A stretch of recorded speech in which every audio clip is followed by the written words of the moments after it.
Hello, good morning. Um, I guess about a year ago, my friend gave me a tropical fish aquarium, which wasn't being used.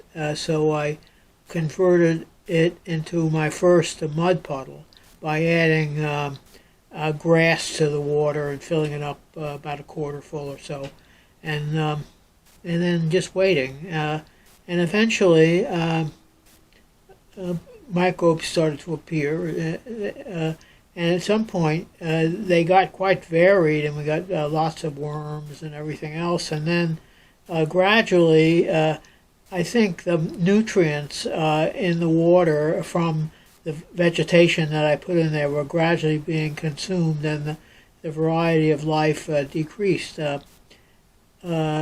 And I added new vegetation with hopes of building that biome up.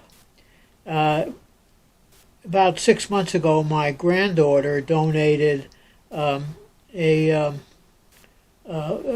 water from her saltwater aquarium along with some uh, algae, and I made a saltwater aquarium. And for a time, that was thriving. There were some very special forms of life in it. Typically, the protists were a lot smaller, but there were some really interesting ones. I used to call one an angel protist because it seemed to fly through the water with very gracefully. At any rate, eventually the variety of life decreased and died off, and at the end there was hardly anything left except maybe the very tiniest of creatures. So I discarded the water from the saltwater aquarium, cleaned it, and added some fresh water and started a new mud puddle biome by adding grass and leaves and stuff from the ground into the water. And now I'm waiting. And right now there's basically one kind of protist in the salt water that is a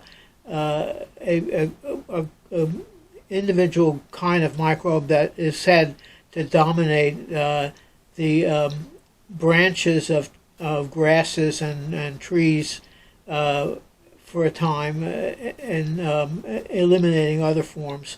And when I look today at the new freshwater mud puddle, that's what I find. Colips are called, and